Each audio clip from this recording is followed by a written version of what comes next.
este lugar, al lugar de donde viniste hace tiempo. Mientras tanto deberás de confiar en las sutiles señales del momento. No te pierdas en medio del caos, mira la luz dentro de ti. No te pierdas, no cedas el mando, mira la luz dentro de ti. Pues nada, os explico un poco. La idea es contaros un poco en qué consiste una casa pasiva. Y para resumirlo mucho, diría que el objetivo final de una casa pasiva es construir una vivienda que consuma el mínimo posible de energía.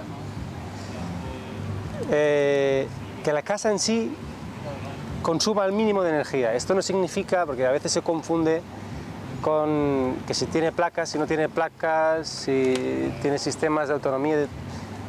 Es diferente, simplemente que es que el consumo que tenga la casa sea el mínimo. Luego ya veremos de dónde lo sacamos, si de algún tipo de energía renovable o no, o lo que sea.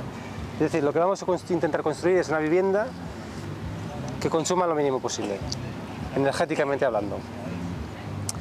Entonces, hoy un poco la charla la hemos centrado un poco sobre cómo construir una vivienda de estas características en una zona mediterránea, porque tampoco es que estemos en un sitio muy extremo, ¿no?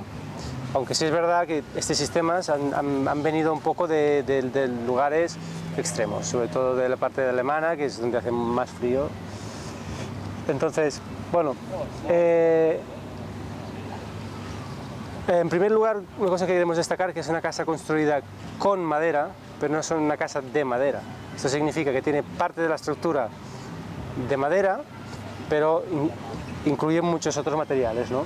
Entonces, ¿cuál es la gracia? La primera gracia de construir una casa con madera, que la madera, bueno, supongo que sabréis cómo funciona el ciclo de un bosque, ¿no? Pero la gracia de la madera es que cuando un árbol ya ha crecido, si no hay una tala un poco controlada y se deja el bosque en mal estado, pues es una fuente de putrefacción, de hongos, y no es sano para el propio bosque. Por lo tanto, para el propio bosque una tala controlada es algo ideal para el saneamiento del bosque. Entonces, ¿qué es lo que se hace ahora?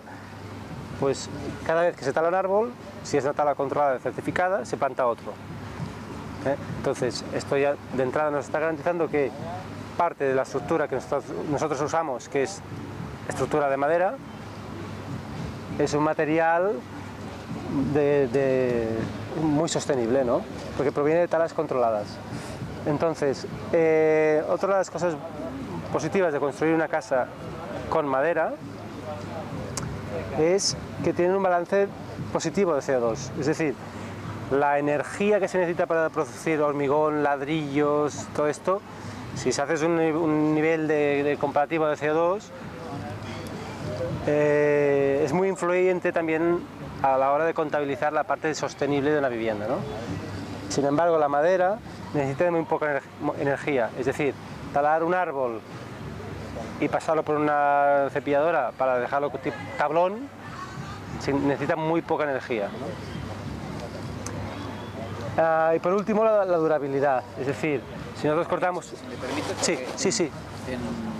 En las casas de paja, uno de los argumentos que tenemos, y aquí creo que lo comparten, es que en cuanto al CO2, que es calentamiento global y estas cosas, también absorbe y mantiene el CO2. Claro. Es decir, que son toneladas que tenemos en la casa, no simplemente consuma menos, exactamente. sino que además lo retenemos. Exacto. Durante bastante tiempo. Exacto, que esto es lo bueno que ves aquí. Vale. Claro, si tú ahora coges un árbol, lo cortas y lo quemas, claro, lo estás volatilizando todo.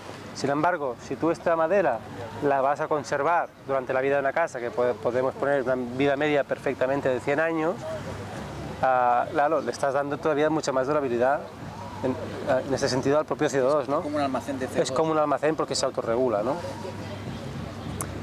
Entonces, yo diría, resumiría de forma muy simple, que una casa pasiva o una casa de muy alta eficiencia energética tiene que contener 4 puntos importantes. Y el primero de ellos es la orientación. Es decir, nosotros es ideal, partimos siempre de cosas idílicas, ¿eh? Lo ideal es partir de la base de que tienes un terreno fantástico y tú a partir de este terreno empiezas a diseñar la vivienda que necesites. ¿Por qué es importante la orientación? Claro, porque tenemos que orientar la casa a sur, tener el máximo de sol posible, porque vamos a utilizar principalmente el sol para calentar la vivienda en invierno. Por lo tanto, la primera requisito sería una buena orientación a sur, ¿eh? En segundo lugar sería un poco cómo hacemos la estructura. Hay muchas maneras.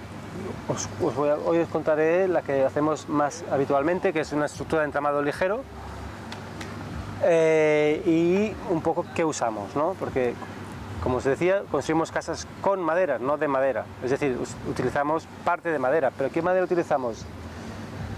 Partimos de unos montantes verticales, normalmente 146 milímetros, que los colocaremos máximo cada 60 centímetros. Y entonces lo que hacemos con estas estructuras es que las vamos a rellenar de celulosa o de algún tipo de aislamiento, normalmente celulosa. ¿Por qué celulosa? Porque tiene unas propiedades térmicas muy buenas, tiene una landa muy buena y proviene del papel reciclado, papel de periódico reciclado. Es decir, bueno, estamos reutilizando otro producto y además nos da un aislamiento perfecto, ¿no? Luego veremos cómo la colocamos esta celulosa. Entonces lo que hacemos luego, para que se aguante esta celulosa, al momento de insuflarla, le ponemos un USB por la parte exterior y otro por la cara interior. Luego le pondríamos una barrera de vapor en la cara interior, continua, es decir, cuando ya tenemos toda la envolvente, toda la casa montada, montamos la barrera de vapor encintada por la parte interior y luego le damos otra estructura como la anterior, pero un poco más pequeña. Y esto se dimensiona un poco en función de cada vivienda, de la orientación que tenga, de la necesidad del cliente, de la inversión que se quiera hacer, del lugar donde esté, ¿no? No es lo mismo hacer una casa en el Maresma que en la Cerdaña, por poner cosas de aquí cercanas, ¿eh? Esta otra estructura interior es por donde aprovecharemos a pasar las instalaciones. Luego os explicaré lo importante que es para nosotros la estanqueidad de la vivienda, lo que significa que tenemos que hacer un envolvente sin agujeros ni nada, y si no lo hiciéramos de esta forma ya tendríamos puentes térmicos. Entonces lo que hacemos es doblamos esta estructura interior para pasar instalaciones por aquí que nos quedan siempre en la parte interior de la vivienda, por lo tanto que no tendrá filtraciones hacia el exterior. Esta otra estructura también la volvemos a insuflar con celulosa, le ponemos otro panel de USB y finalmente el acabado, fermacel o pladur o un tipo de acabado. Hay veces que la gente lo deja en madera, ¿eh? He visto unos rellenos que hacen y sí, creo que es por tema con lana. También, sí. Y que no sé si es más caro o se puede combinar las. Se puede hacer como se quiera. Lo importante es poner cierto grueso de aislamiento, porque luego nos dará una buena transmitancia, es decir, que el calor que impacte sobre la fachada exterior tarde ciertas horas a llegar a la parte interior. Por lo tanto necesitamos una buena capa de aislamiento. El problema de la lana, por ejemplo, de oveja, que se puso de... hablar, sí, no sé si es más cara y se podría... No es que sea más cara o menos cara, el problema es un poco la colocación. La lana va bien normalmente cuando se coloca este tipo de estructuras en plano. Tú colocas la lana, tapas y levantas la pared, ¿vale? Un poco como hacían los Amish, ¿no? Vale. Es un poco así. Si tú la quieres poner la lana, que es muy volátil, En vertical es un poco más complicado. Además, nunca le vas a poder dar tanta compactación como le puedes dar con la celulosa, que tú la puedes graduar. Luego os explico cómo. Vale. Luego la lana, un problema que tiene es que se acaba sentándose. Tú la colocas y con el tiempo va bajando. La paja. Entonces, ¿qué pasa? Tú miras con una cámara termográfica 3 años después y verás un puente térmico en la parte superior. Bien, con esto ya tendríamos todo lo que sería el cálculo de aislamiento, sería lo que sería ahora mismo esta estructura. Y entonces le ponemos luego el acabado exterior. ¿Cómo lo hacemos? Poniendo una membrana, que esto es importantísimo, una membrana impermeable pero transpirable. Es decir, acabamos dejando toda la envolvente de la vivienda con una membrana que dejará transpirar la vivienda, pero no dejará que entre el agua. Esta membrana, para que nos entendamos, es la misma tecnología o material que las botas de montaña que tienen Gore-Tex, que deja que el pie transpire, pero no te entra agua. Pues un poco es lo mismo. Pero no tenemos la lámina de antivapor esta. Sí, pero es transpirable. Pero es transpirable. Sí. Todos los materiales que colocamos aquí tienen que ser transpirables, porque una de las gracias de la casa de madera nunca puede tener condensación. O sea, hay varios principios que son el ABC. Evidentemente, no agua, no humedad ni condensaciones, ¿no? Entonces la casa siempre tiene que poder transpirar. ¿Y entonces qué función hace la lámina de barrera de vapor? Poca, porque es un filtro, ayuda y es un filtro. Es un filtro a la estanquidad. Luego veremos la estanquidad al aire. ¿Vale? Uno de los objetivos más importantes de una casa de este tipo es la estanquidad al aire. Pero la impermeable ya hará también la estanquidad al aire. No, la estanquidad al aire la estamos consiguiendo en la parte interior de la vivienda. Es decir, nosotros conseguimos la fachada de estanquidad es esta de aquí, sellando toda esta estructura de madera y la barrera de vapor. Entonces, ¿qué hacemos? Una vez ya tenemos la vivienda impermeabilizada, es decir, que aunque llueva ya no entra agua por nada, le pondremos unos rastreles verticales en la cara exterior y le colocaremos la fachada de madera. Es decir, estamos poniendo un acabado de madera, que es lo que la gente ve y por eso dice son casas de madera, pero fijaros que hasta ahora de madera tenemos unos pequeños montantes y el acabado exterior. Este acabado exterior puede ser madera, puede ser fenólicos, puede ser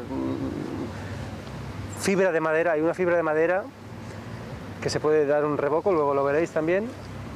Es decir, lo más importante es decir que la casa, la estructura de la casa está completamente aislada del agua. Evidentemente esta estructura de madera de la cara exterior se va a dañar, se va a pudrir. La madera con el agua se pudre y con el sol, o sea, y el que diga que no, miente. Pero, claro, es un acabado, es un embellecedor. Lo que está haciendo esta fachada, en realidad, es dar... la función de esta fachada es dar sombra a la vivienda. Es decir, como hay una cámara ventilada detrás de esta madera, ¿qué pasará? Cuando el sol impacte contra esta fachada, y el calor se quiera transmitir hacia adentro, encontrará una cámara de aire ventilada. Parte del calor se disipará a través de esta corriente que por convección se dividirá. Entonces, a partir de aquí es cuando encontrará nuestros aislamientos. Pero claro, nuestros aislamientos tienen que trabajar ya mucho menos, porque siempre es como si la casa tuviera sombra, ¿no? Por lo tanto, estaríamos ya ayudando de una forma muy tonta a trabajar así. Ahora hay muchas construcciones que ya se hacen con algún tipo de fachada ventilada, aunque sean de obra, porque es una cosa muy lógica y ayuda a que la casa sea mucho más fresca en verano, ¿no? Bueno, evidentemente esto sería un poco como haríamos la envolvente. Entonces no serviría de nada hacer esta envolvente perfecta si luego ponemos unas ventanas que son un desastre, ¿no? Todo el tema de cerramientos, tanto de puerta de entrada como ventanas, es, yo diría, la parte de las partes más importantes, porque el cristal, por ejemplo, es importante que sea un cristal potente, ideal de 3 centímetros por lo menos. Aquí en el Mediterráneo con una cámara es suficiente, Hay muchos sitios ya que se ponen doble cámara, pero aquí sería muy exagerado. Sí que se recomienda que por la poca diferencia de precio tengan argón, un 90% de argón. ¿Y esto qué conseguimos? Conseguimos tener que el cristal tenga la misma transmitancia que la propia fachada. Es decir, un cristal de este característico tiene la misma, está igual de caliente o de frío que la propia fachada de la pared interior de la vivienda, ¿no? Es decir, normalmente un cristal es muy frío y sin embargo este tipo de cristales acaban siendo cálidos. Por el argón. Por el argón. Entonces, una de las cosas más complicadas de conseguir una casa pasiva es la estanquidad al aire. Es decir, vamos construyendo toda la casa y muy bien, al nivel de cálculo podemos calcular perfectamente qué gruesos de aislamiento necesitamos para que la casa funcione perfectamente, muy bien. Pero hay otro concepto que es la estanquidad al aire. Es muy importante conseguir que estas casas sean como una caja completamente estanca. Tan estanca que incluso se hace una prueba que se llama el blower door, que lo que hace es, se pone como un aspirador en la puerta de entrada y succiona el aire de la casa. Intenta plegar la casa, ¿no? Si cogiéramos un envase de esto, de botella, y le quitamos el aire, se nos dobla, ¿no? Pues lo que intentamos hacer con estas viviendas es un poco lo mismo. ¿Qué conseguimos con esto? Podemos medir las filtraciones que tenemos. Hay algunas que se pueden corregir, por lo mejor en una ventana que está mal sellada o está mal rejuntada, hay una junta que por lo que sea ha quedado mal. Lo puedes medir porque aparte de que es un aparato que te mide el volumen, se tira como un humo por la cara exterior de la vivienda y es tanta la presión que hace hacia adentro que si hay un hueco el humo entra. Para que os hagáis una idea del grado de exigencia que se pide en este sentido, si pusiéramos este ventilador en una vivienda convencional, cualquier piso de estos de aquí detrás, se pone este aspirador a 50 pascales de presión para que siempre sea la misma presión, es decir, que la misma fuerza, que el ventilador esté trabajando siempre a una misma fuerza, y se mide cuánto aire pasa por aquí a través del ventilador. En una vivienda normal tendríamos unas 100 renovaciones a la hora, es decir, todo el volumen de la vivienda se estaría renovando 100 veces a través de filtraciones de la propia vivienda, ¿no? La entrada de la campana, del aire de la campana, de las rejillas del gas, de una puerta que cierra mal, de la ventana, lo que sea. Para que una casa se pueda certificar. Luego veremos también que todos son extremos en la vida. Para que se pueda certificar, estas renovaciones, para que sea pasiva, tiene que estar por debajo de 0,6. Es decir, es una caja completamente estanca, ¿no? Y si no tienes esta cifra por debajo de 0,6, no puedes certificar la vivienda. Perdona, pero después la normativa de edificación pide sí. Una renovación, entonces no se cumple esa renovación. Exacto. Aquí nos encontramos con una discusión importante, ¿no? Vamos un poco lentos en este sentido en este país, pero hay alternativas. La primera es, que es la más normal, que las ventanas que tenemos, que ponemos tienen una posición que es la microventilación. Entonces tú cuando cierras la ventana la puedes dejar en una posición que te parece que está cerrada pero no lo está y vas microventilando. Es decir, sin ningún tipo de aparato ni nada, la casa ventila y con eso cumplirías el CTE. ¿Vale? Estamos hablando de viviendas sin gas, ¿eh? Si tienes gas es otro tema, que hay un riesgo importante. Pero claro, ya no hablando solo a nivel de normativa, hay un tema de salud, ¿no? Vale, hemos hecho una caja perfectamente estanca, ahora vemos cómo vamos a renovar este aire, porque si no acabaría siendo tóxica, ¿no? Entonces, una de las cosas importantes que incorporan estas viviendas es una ventilación mecánica. ¿Esto qué significa? Es una máquina que lo que hace es coge el aire de dentro y lo inyecta fuera, coge el aire de fuera y lo inyecta dentro. ¿Cuál es la gracia? Que lo haces de forma controlada. Tú estás controlando qué aire sacas y qué aire entras. Entonces, lo que haces es, sacas el aire de baños y cocina, que es el aire más viciado, y lo sacas fuera, y coges el aire de fuera y lo metes dentro. ¿Cuál es la gracia de esta máquina? Que es un recuperador de calor. ¿Qué significa? Que lo que hace es, hace pasar el aire que entra y que sale a través de unas membranas que van muy juntas unas de las otras. No se mezcla el aire, pero hay como muchas capas y todo el aire que sale pasa a través de estas capas y el aire que entra a través de otras que van cruzándose, ¿no?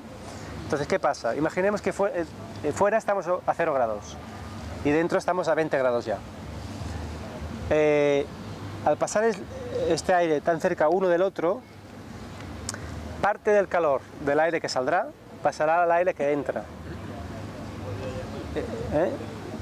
Esto tiene una eficiencia del 94%. Esto significa que si tiene una eficiencia del 94%, este aire que estamos sacando de 20 afuera y el aire que está a 0 lo entramos adentro, este aire de 20 calentará al que está entrando de fuera y este de fuera acabará entrando a unos 17 grados. Esta máquina consume 14 vatios, es decir, nada.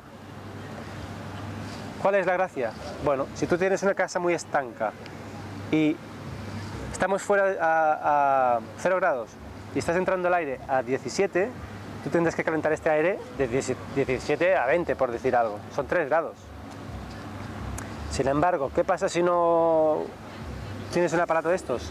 Que estarás entrando el aire de fuera desde a 0 grados. Por ejemplo, en el momento que tú conectas la campana de tu casa, estás tirando 300 metros cúbicos de aire para afuera. Por la cuestión de presiones, este aire que tú estás sacando fuera a 20 grados te entrará por otro sitio y te entrará a 0, normal. Pues tú lo tendrás que calentar de 0 a 20, porque si no tendrás sensación de frío. La caldera, los radiadores empiezan a funcionar. Bueno, es una cosa también como muy lógica, pero es evidente también, ¿no? Dices, bueno, de entrada, si es como si el aire exterior ya estuviera a 17 grados en una vivienda normal. Y esto es lo que hace este aparato. Bueno, un poco la conclusión de todo lo que hemos contado, que sería la buena orientación, la buena envolvente de toda la vivienda, sin puentes térmicos, la estanqueidad y la máquina esta con la ventilación mecánica, ¿no? Entonces, un poco para que veáis el sistema, cómo se monta, esto es la teoría y ahora ver un poco más la realidad. La cimentación sería como una casa normal, un poco más ligera porque estas casas pesan menos, pero acaban pesando, porque si no les damos un poco de inercia tampoco funcionarían bien. Y una de las gracias es que es un sistema semi-prefabricado, es decir, nosotros cuando hacemos el proyecto podemos decir, pues bueno, esta será la pared 1, la 2, la 3, la 4, la vas numerando y preparando en el taller y cuando tú llegas en obra, llegas con estas estructuras que cada uno es como un puzzle, tiene su sitio y descargas y empiezas a montar, coges la 1 es con la 2, con la 3, con la 4 y vas montando y en una semana puedes tener toda la envolvente montada, ¿no? Exterior. Cuando ya tienes toda la estructura exterior montada, le ponemos aquel OSB, o sea, ese tablero también por la parte interior, y lo que hacemos ya es colocar el aislamiento. El aislamiento de celulosa se hace con una máquina que lo que hace es tritura esta celulosa y la inyecta a mucha presión. Mucha presión significa 60 kilos metro cúbico, que es algo que queda completamente compacto, algo duro. Y la gracia es que como lo estás insuflando en seco, con aire, no te queda ni un milímetro del hueco que tú vas a rellenar, no te queda ni un milímetro sin rellenar. O sea, tú haces un agujero en la parte superior, colocas la manguera, enchufas y cuando la máquina te dice basta, es que está aquello que revienta. Si tú lo abres, no lo vuelves a cerrar. Y no te has dejado ni un centímetro, no depende del instalador, depende de la propia máquina. Y nos estamos asegurando de que no tenemos ningún tipo de puente térmico. Entonces, una vez ya tenemos todo insuflado, es muy importante para la estanqueidad que os comentaba, encintarlo todo, ¿veis? Aquí tendremos toda la casa ya con los tableros y ves estas cintas amarillas, es una cinta que se pone para que no haya filtraciones de aire. Esta sería la membrana exterior, que os comentaba, impermeable pero transpirable. Es como un regalo, ¿no? Como un paquete. Por eso es muy importante hacerlo in situ en la obra, y no podemos llevar la casa ya medio preparada porque tendríamos juntas. Sin embargo, aquí no tienes ningún tipo de junta en vertical. Todas las juntas son horizontales, de manera que te estás asegurando que nunca podrá entrar agua, que es una de las cosas más importantes en este tipo de vivienda, que no entre nunca agua. Aquí sería una foto de cómo empezamos a colgar las fachadas, estas que contábamos verticales. Y la cubierta la hacemos igual que estábamos hablando de las paredes, pero con un poco más de grueso. Lo ideal es hacer lo mismo que estábamos haciendo en las paredes. Normalmente ponemos mínimo 20 centímetros de celulosa y luego le añadimos algún tipo de aislamiento, puede ser corcho, un XPS o esto es Neopor, 14 centímetros más. Por lo tanto teníamos 34 centímetros de aislamiento en la cubierta. Una vez está puesto todo el aislamiento, le pondremos la membrana como hemos visto antes. Una vez que tenemos la membrana, podemos colocar el acabado que queramos, teja, chapa o lo que sea. Aquí esto ya está impermeabilizado, es decir, lo que pongamos ayudará. Es una prevención más. Y una pregunta. Sí. Sí. Se puede hacer. Lo único que te pediría es triple dosis de protección. Pero es lo perfecto. De hecho, es lo ideal. Lo perfecto sería esto. Una cubierta jardinada sería lo perfecto. Es lo que trabaja mejor de todo. Triple dosis de protección de agua, lámina, ¿no? Sí. Sí, sí. Hay que mirarlo bien, que drene. Pero si es impermeable... Sí, pero no te puedes asegurar, o sea, tienes que asegurar de que, por muy impermeable que sea, no te pueda filtrar, porque es madera lo que hay debajo. Y si un día tú tienes por lo que sea una filtración de un problema, estamos hablando, una vivienda de estas tiene que durar muchos años. Una membrana de estas, dentro de 20 años, ¿cómo estará? ¿Qué tipo de membrana? Hay muchos tipos, y muchas marcas, y muchos granajes, y esto depende de cada vivienda, de la inclinación que tenga, de lo que vas a poner encima, diferente si va teja, si va chapa. Nosotros aquí, si te fijas, esta vivienda tiene una parte en chapa y una parte en teja. La parte de teja le hemos puesto de sobreprotección londuline bajo teja. ¿Lo ves aquí? Luego se verá, ¿ves? La teja. Sin embargo, hay otra parte, aquí detrás, que está hecha con chapa en la parte superior. Y la chapa, claro, no tiene ningún tipo de junta y te aseguras, es más difícil de que entre agua. Pero, aun teniendo la membrana, que le ponemos dos membranas en la cubierta, aquí le hemos puesto igualmente la onduline y la teja. Es decir, el agua tendría que cruzar la teja, el onduline y la doble membrana. Entonces, muchas veces también la gente dice, bueno, es que este tipo de casas, a mí me cansa ver la madera por dentro, lo que sea. Bueno, estamos hablando de un sistema constructivo. Los acabados interiores pueden ser como se quiera, de lo más rústico a lo más extremo. Aquí vemos, en esta casa en concreto, pasamos, esta sería ya la doble pared interior, y en este caso se hizo con galvanizado, por ejemplo. Y esta misma foto que veis aquí, si os fijáis, aquello al fondo es esto será una ventana, esto es un fijo y esta es la puerta de entrada. Pues esta misma casa terminada es esta, ¿vale? Aquella ventana que veíamos al fondo, la puerta de entrada y aquel fijo, ¿no? Claro, aquí el cliente ha visto lo que ha querido de madera. Porque lo poco que se ve es porque lo ha querido, si no, no se tendría que ver nada si se quiere. Me refiero a que se puede acabar viendo un acabado normal, ¿no? Aquello de que si no se dice que está hecha de este sistema, no lo sabes. ¿Y en el suelo hay forjado sanitario o hay...? Sí, esto depende mucho de cada terreno. En principio lo ideal es hacer una losa y luego aislarla por la parte superior. Nosotros aquí hicimos la losa corrida, una losa que bueno, he traído un caso concreto de las primeras fotos. ¿Ves? Aquí se ve, es toda una losa continua y luego nosotros en la parte superior de la parte interior, bueno, aquí ya se ve, ¿ves? Está con madera. ¿Por qué? Porque le hemos puesto unas rastreles y lo hemos también aislado. La misma que la de las paredes. La misma que las paredes. Acabas haciendo como un cubo, ¿vale?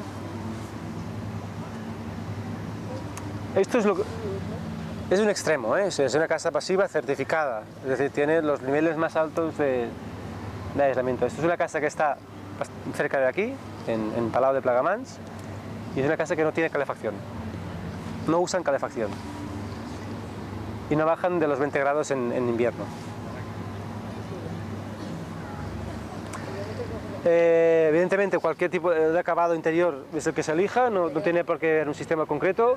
Los acabados exteriores también, puede ser fenólicos, incluso ladrillo, madera, de lo más rústico a lo más moderno. También acabados, aquí veis la combinación de un acabado con madera y la otra con revoque. Es decir, tú puedes poner, hay materiales que te permiten darle un acabado como si fuera obra normal, convencional. Es decir, nada te lo limita. Ni de diseño tampoco, ni de volumetrías, ¿no?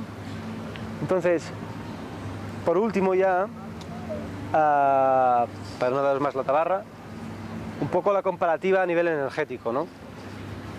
La primera columna sería una vivienda, por ejemplo, un cálculo que se ha hecho con una vivienda de 130 metros cuadrados, como la que os he enseñado antes. La primera columna es, si la hiciéramos con un sistema del código técnico convencional, con cualquier vivienda que se construye normalmente, tendrías este tipo de cálculo, ¿no? Tendrías una demanda energética de 200 kilovatios hora metro cuadrado y año, que significaría un consumo de unos 1.700 euros al año para calentar la vivienda. La última columna es la pasiva, que tendríamos un consumo de una demanda de 13 kilovatios hora metro cuadrado y año y un gasto de 190 euros, ¿no? Bueno, aquí está un poco el salto,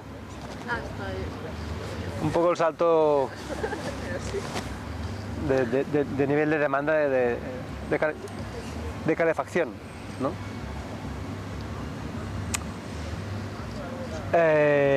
Bueno, esto es un poco lo mismo que hemos visto antes de la demanda en calefacción, ¿no? Y decir que, bueno, que muchas veces también la gente cree que este tipo de viviendas son muy caras y están alrededor de los 1.200 euros el metro cuadrado.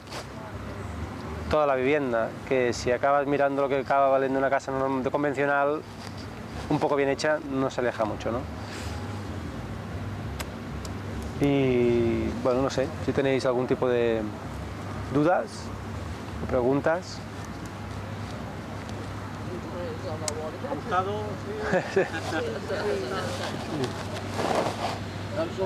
Quizá la pega que veo es el tema de la renovación del aire, que se tiene que hacer muy ecológica para que no haya tóxico.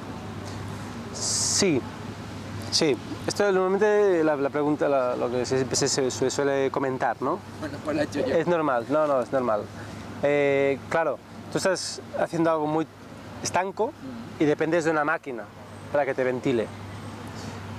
Esto es lo ideal, es decir, esto cuando el clima es más extremo mejor funciona, sobre todo en invierno, es perfecto. ¿Qué acaba pasando? En verano mucha gente apaga la máquina, la casa ya por sí trabaja muy bien, porque como tienes mucho aislamiento en las paredes y cubierta, es una casa fresca, ¿no?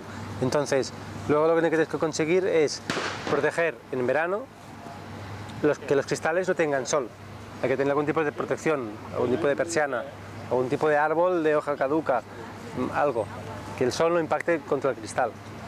Y luego pues usas la casa de forma normal. Tú puedes ventilar y usarla de forma normal, ¿no?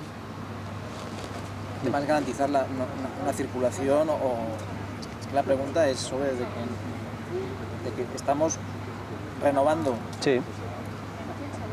por eficiencia energética poco el aire, ¿no? Aunque lo mantenemos vivo y supongo que hay estructuras de que vaya de un lugar a otro, pero si tenemos pues, has comprado un ordenador o tienes determinados materiales y estás soltando contaminantes o alguien que dice, pues mira, yo quiero este parquet y va soltando unos copos o lo que fuese, eso está en la casa. Sí, pero claro... que tiene que ser uno muy exquisito diseñando de que no entren cosas, porque van a permanecer mucho tiempo. No, porque tú estás ventilando la casa 24 horas al día. Es decir, esta máquina está siempre conectada. ¿Y cuántos puntos de ventilación Pero tiene? ¿En baños y cocinas? En el baños y cocinas tú haces la aspiración, pero en cada habitación y comedor tiene la insuflación. Es decir, tú tienes como unas pequeñas rejillas. ¿Y el mantenimiento de todo el sistema? O sea, se acumula mucho... Hay un filtro. Aquí, bueno, aquí se ve muy mal. Pero aquí en este caso, por ejemplo, sería esta rejilla de aquí y aquí teníamos otra, por ejemplo, ¿no? Y a través de aquí es donde insufla. Entonces, claro, una de las gracias es que esta máquina tiene unos filtros. Lo que está haciendo es que el aire que te está entrando está filtrado. No tienes polvo, no tienes ácaros, ni nada. Y tú tienes permanentemente una renovación de aire. ¿Y este filtro cada cuándo se...? Esto depende mucho de la zona. En una vivienda... Si está en Barcelona o... Claro, en una vivienda normal, tú cada 2 años tienes que limpiar el filtro, cada 4 cambiarlo. En Barcelona cada año, cambiarlo. Y la verdad, yo conozco un caso en Barcelona que a cabo de un año lo han cambiado y cuando han visto la mierda que había, en el filtro, que es la que estamos respirando han cambiado de población. La persona que además vivía en este piso tenía problemas de alergias y desde que está en este piso no tiene nada, claro. Ningún problema. Y luego, evidentemente, en ciudades, por ejemplo, a nivel de ruido, de acústica, pues claro. Puedes cerrarte en verano tranquilamente y no pasas calor. Pero sí que es importante, estás renovando el aire de toda la casa. Estás haciendo, no estás moviendo el aire dentro de la casa. Solo. ¿Es una relación de un 0,6 por hora? No. Sí. Lo he explicado mal. Es decir... No es lo que he entendido. Pues. No, claro. Lo he explicado mal entonces. Es decir, la casa tú la haces tan estanca que poniéndole una máquina a 50 pascales te estaría renovando este 0,6. Pero tú luego, esta máquina es una prueba para medir nada más. Simplemente, esta máquina que tú pones, estás haciendo unas 100 renovaciones al día del volumen de la vivienda. ¿Vale? Como tú estás controlando y recuperando el aire... Exacto, y recuperación. Sí. Renovamos incluso más que una casa tradicional, exacto. Cerrada y... Vale. Un ejemplo muy tonto, pero por ejemplo, cuando es tanta la renovación que cuando la gente se ducha no queda vapor en el cristal. Aquello que queda empañado, no, porque lo está aspirando todo. Se lo lleva directamente. Estamos haciendo intercambio con la máquina. Estamos haciendo intercambio. Está la clave. Interior-exterior, directo. Es como si estuvieras ventilando todo el día. Abriendo y cerrando la pero aprovechando las temperaturas. Aprovechando las temperaturas. Lo único que desde la videoconstrucción pues, estoy estudiando que esto te está secando un poco el ambiente interior y es cómo controlar esto. ¿Sabes, Cristina? Que Cristina, aparte de las artes naturales, también toca estos temas. Lo que se dice, por ejemplo, en Alemania han solucionado esto con un estudio científico de biólogos con plantas. Por ejemplo. Plantas interiores, una casa. Claro, lo que pasa es que en Alemania tienen también otro clima y no pueden ventilar tanto como nosotros. O sea, nosotros tenemos aquí 3 meses de frío, por ejemplo, pero claro... Aquí tienes la solución en la época de invierno fuerte y en la época de verano fuerte de poderte encerrar y estar sin poner ni calefacción ni aire acondicionado a una temperatura de confort brutal, o sea, sin gastar nada. Luego, yo creo que para mí, en la versión mediterránea del Passive House es que en primavera, otoño y cuando la temperatura es alta, puedes abrir y cerrar igual que una casa normal, claro. ¿Y el gasto, por ejemplo, de eso que saca y mete el aire? El gasto... Porque se debe gastar electricidad. Son 14 vatios. Nada, es decir, nada. Menos que una bombilla. Claro, nada. O sea, nosotros, por ejemplo, esta casa tiene un consumo energético anual que no llega a los 500 euros. O sea, es decir, 500 euros, que son menos de 40 euros al mes, iluminan, tienen los electrodomésticos, horno, nevera, todo, y agua caliente, con 40 euros al mes. Pensar que a final del 2020, y hay una normativa europea que está aprobada, que será obligatorio que todas las construcciones nuevas se tengan que hacer de consumo cero o casi cero. Este es un primer ejemplo de lo que se tendrá que hacer obligatoriamente en obra nueva. Y a nivel, a nivel de ruido, ¿esta máquina? No, tú no la oyes, porque está todo el día trabajando, pero es a muy baja velocidad. Tan baja que tú pones la mano y no notas nada. De ruido menos, pero ni vibración, ni aire, ni tú pones la mano y te parece que está cerrado. Si pones un papel verás que se mueve.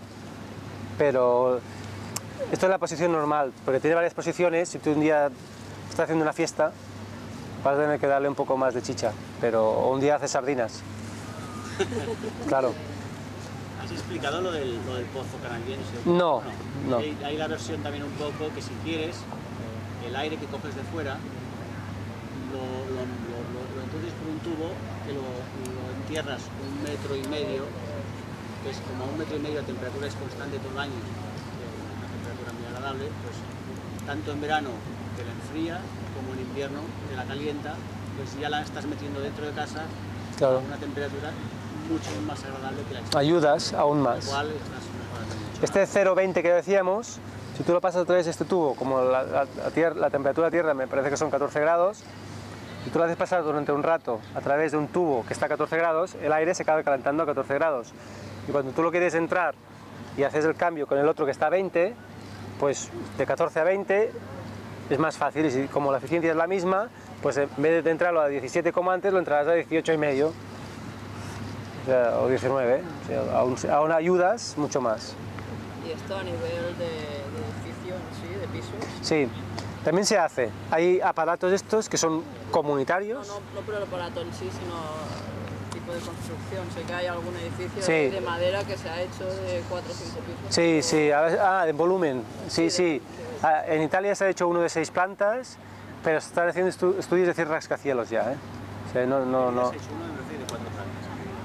¿Perdona? Sí, bueno, pero es que esto no... Es un poco... Porque claro, tienes la unifamiliar, pero Sí, en estos momentos sí.